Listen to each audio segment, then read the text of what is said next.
Wow.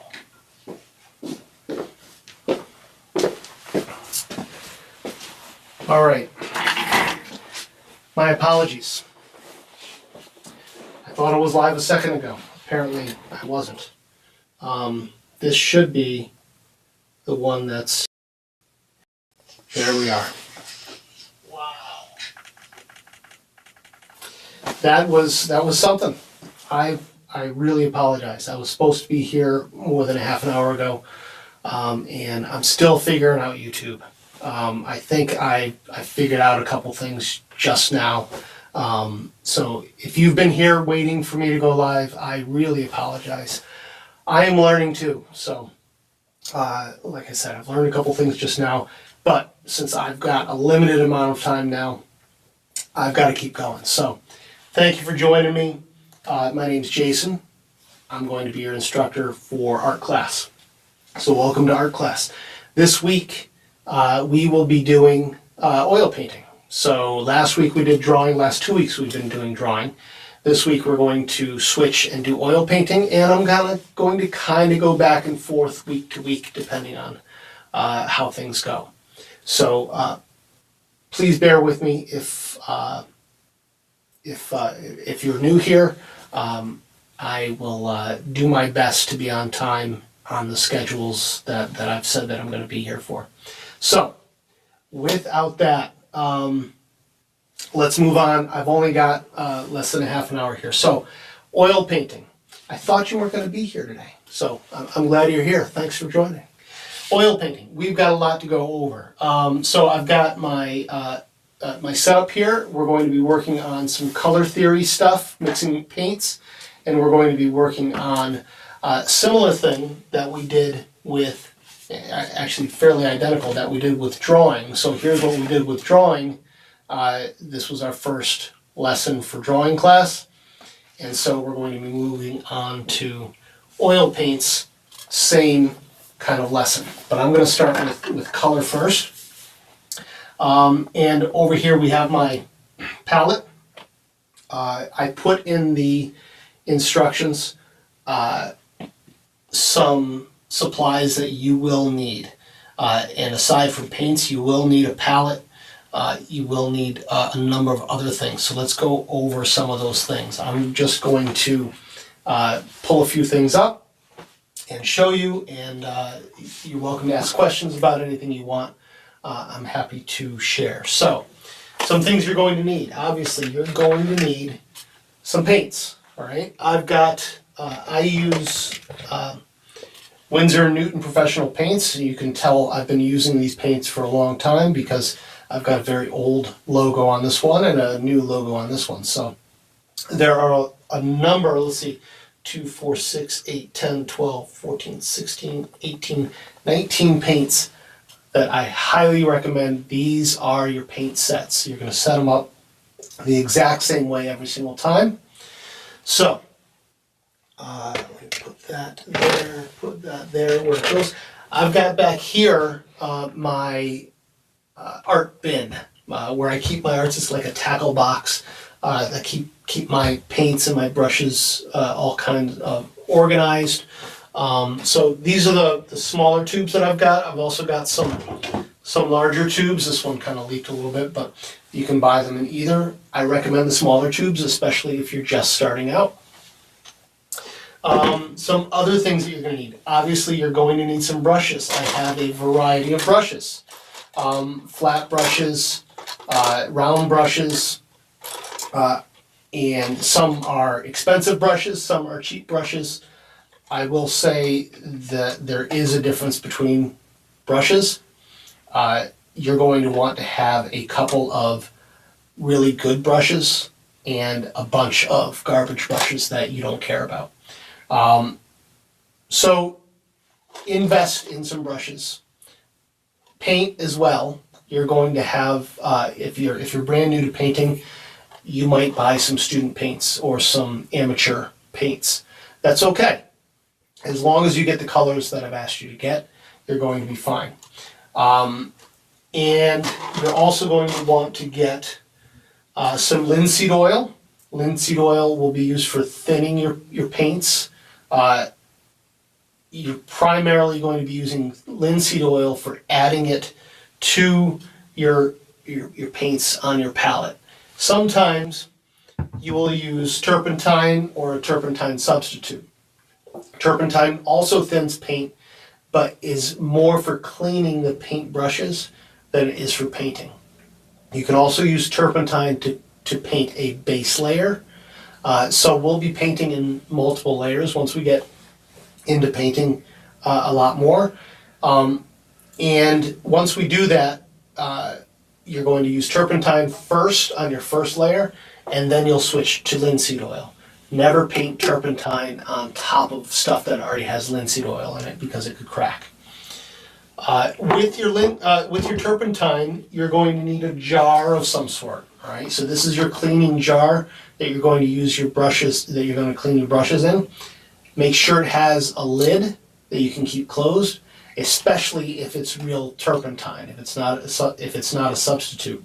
I use turpentine, so I've got to keep this closed unless I'm using it, because it is it's very flammable and it has a strong odor. So be careful with this stuff. I also have a fancy glass here that I shouldn't say fancy. It's got a metal coil in there, and so instead of rubbing my brushes on the very bottom where paint has collected over time, I rub it on the top of the coil, which sits like halfway down, and so the brush gets clean and the stuff that I don't want on my brush falls to the bottom.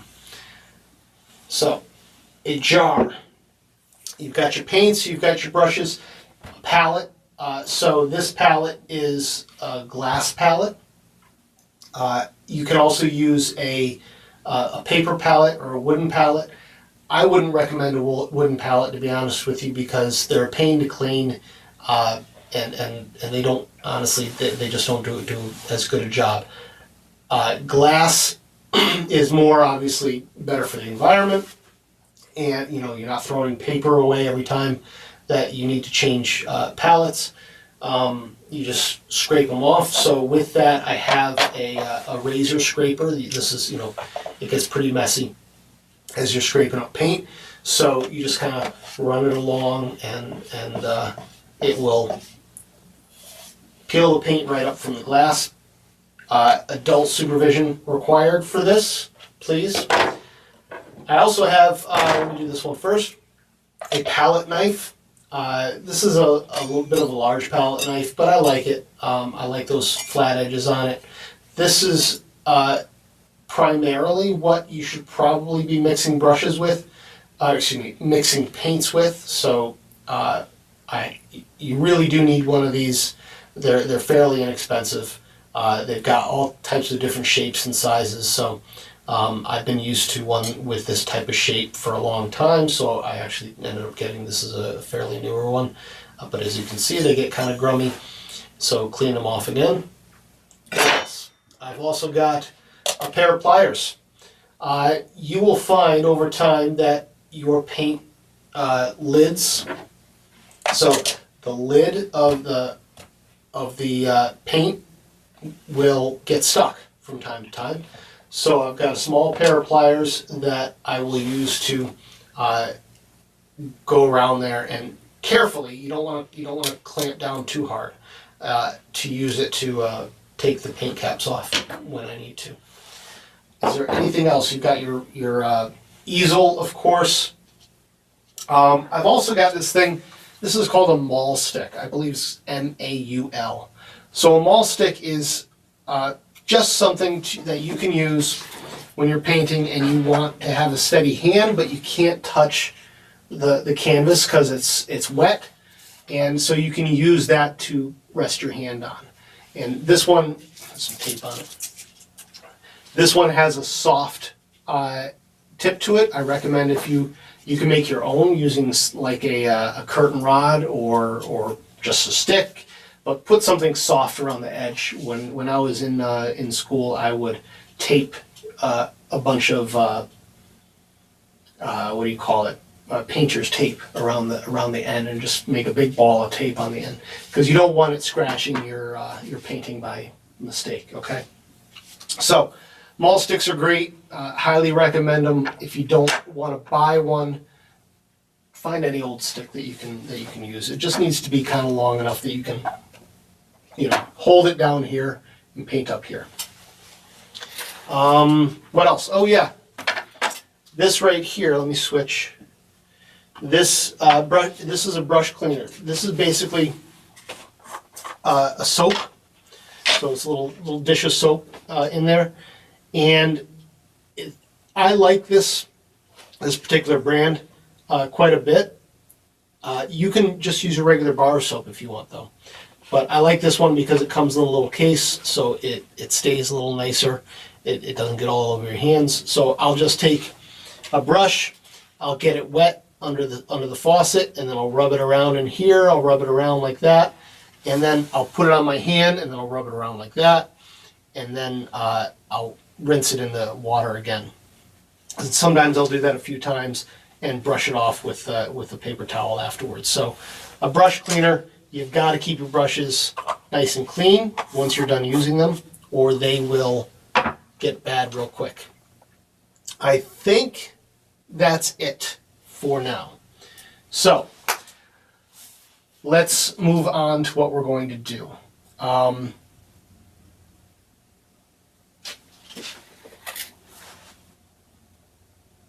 Plastic one? Yeah, plastic one's fine. You can use plastic as for the palette. Sorry, I didn't see your message. You can use a plastic palette if you want to. The difference between a plastic one and a glass one, since this is tempered glass, it's really strong and it shouldn't break or scratch on me. And I can take a blade and I can really push onto that glass if I've got stubborn paint sticking on there. If you've got plastic, you might end up sticking, gouging the plastic with the blade. So that's why I use a glass one.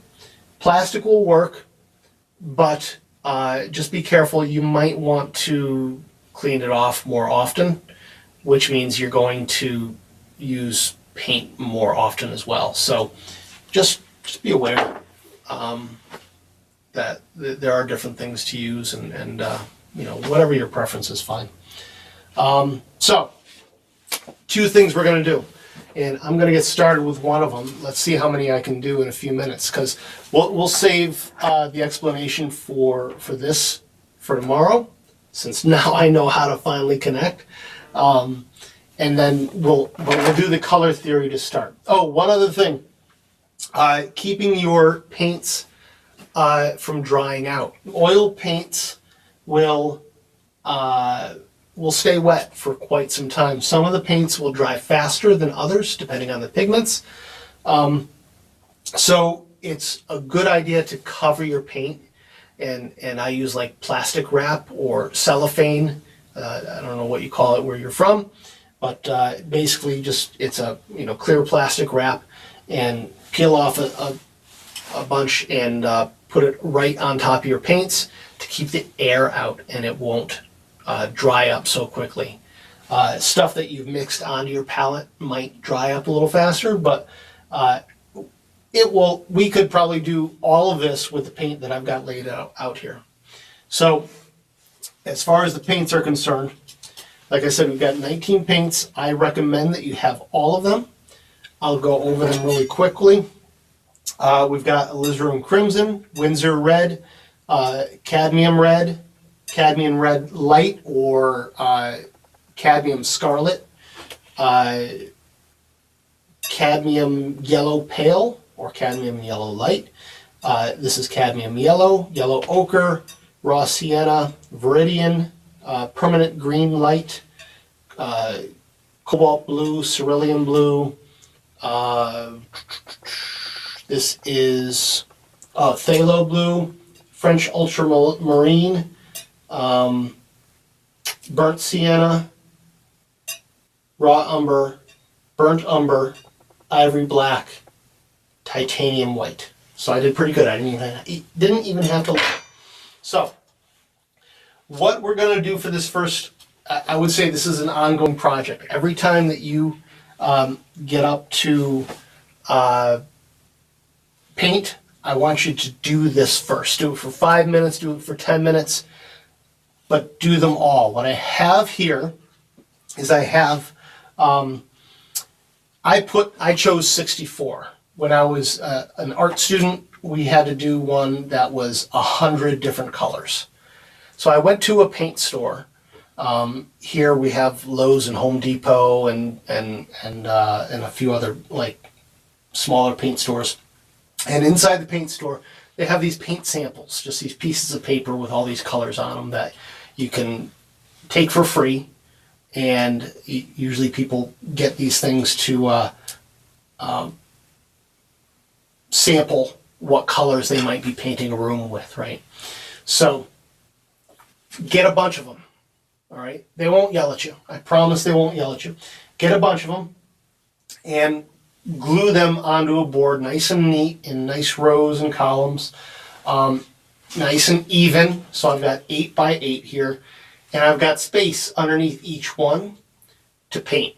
And what we're going to do is we're going to go through each one of these things and we're going to try our best to match the paint as best as we can. So that's where I'm going to start right now. I've got about 8 minutes. Let's see how many I can do in 8 minutes. So we've got this first one. It's kind of a turquoise blue, a dark turquoise maybe. So let's just go. So how do you mix colors? The first thing I do is I look at the colors that I've got here and I say, okay, which color matches that color the best, right? And so I'm thinking Phthalo Blue is a decent start. And so I'll take the palette knife and I'll put it out like that and to kind of see what the color actually looks like as you kind of blend it out. And you can see that it gets lighter because either the white underneath will start to show through. So I'm going to look at that, and let me just put this up here and kind of see where that's actually really super close. But it's a little bit, it's a little dulled down. So you've got to kind of go and you look at your paints and you say, okay, well, what is that dulled color? This one's tough. And you guess. That's really all there is to it. I don't think it's black, even though it could be black. I don't want to dull it that much. I don't even know if it's dulled. It's not purple. It's really this blue. I feel like I want to add a brown to it. I'm going to try just a touch. I'm going to do a little bit over here and see what happens. Such a small amount. Because I don't want to waste paint either. Paint's expensive. It's really expensive.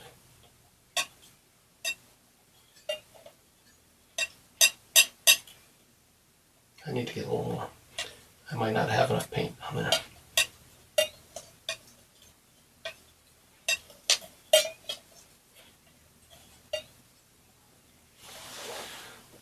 Let me put it up to my. And then you just compare. And you're a little more light over here though, because I need to be able to see that color. It looks a little dark. I'm going to add a little white to it. That's what I'm going to do. So you add a little white, because it's a little creamier. Oops, what was that? Something just hopped out of there.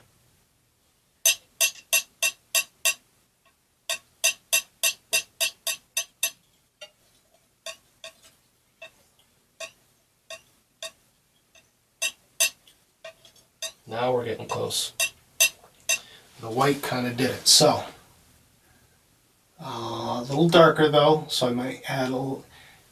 It's funny, the light changed a little bit. I'm going to add a touch of Alizarine Crimson to it too. It almost looks like you got slightly purple, just a touch. Red goes super far. A little spot of red will really add color.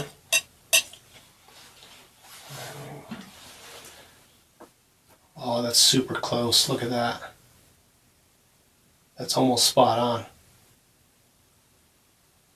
Now, a little bit more red. Do I want to go lighter? And mix the red first. Sometimes it's smarter to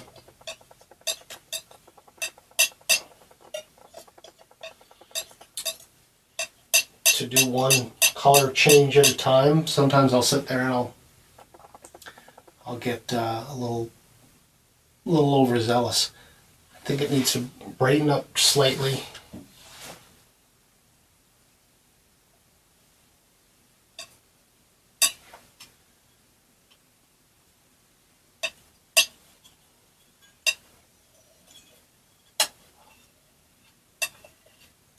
So you can just spread it out, and then you kind of roll it up. Make a little roll on the end of your palette knife. Roll it up, spread it out, roll it up, spread it out. You'll do this a lot when you're painting. When you're trying to find the color that you need, you'll do that a lot. So let's look.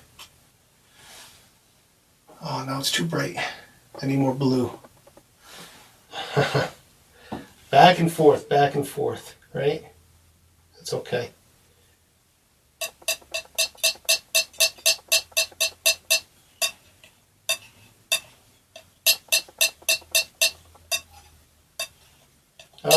Will I get even one? I'm going to put this color down regardless. I need a little more red. So close.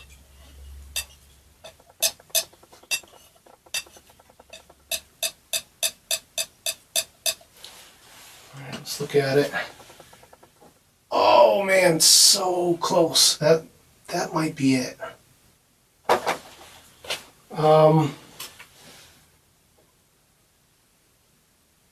I am so close with that. Oh, oh, I forgot to mention, you're going to want a rag. Have a rag sitting there, right down here. I have my little rag, because I just messed up my drawing. Another thing, if your easel has one of those, use it. Gosh. Alright, I'm going to put a little bit more of the burnt sienna in it. Burnt umber. I think that's burnt umber. It might be raw umber. I might have mixed them up. That's alright. I want to dull it down just a little bit.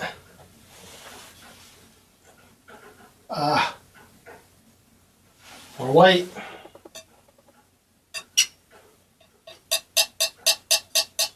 I went too far. Alright. I think you get the idea though. I'm going to put this down. Ah, it's so far off now.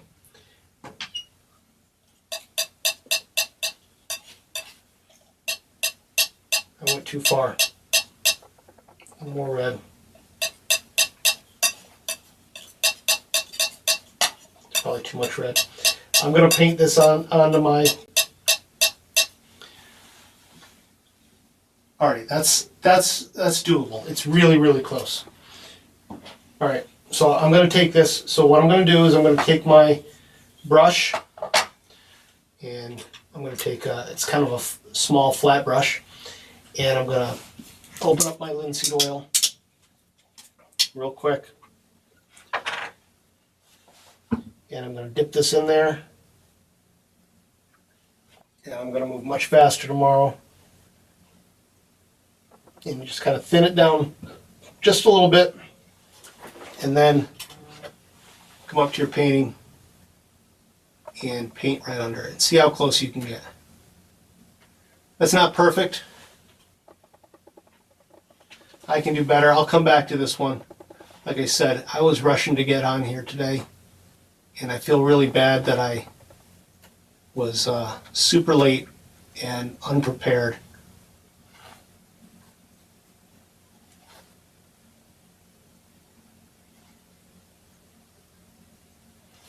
It's close. It's a little too dark though. It's a little bit too dark. So I might take, even with my brush, take a little bit of white and try to find that. Try to find that value. Oh, that was so close. Oh, that's it right there. I just found it. I just found it. It just needed a touch of white, but using the palette knife is sometimes a little too much.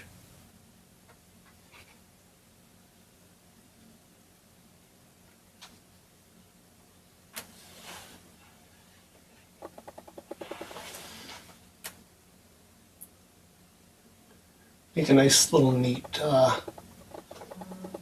square down there. It's so close. It's not quite right, but that's okay. So now I'm going to take my brush. Let me open my turpentine real quick. Clean it off.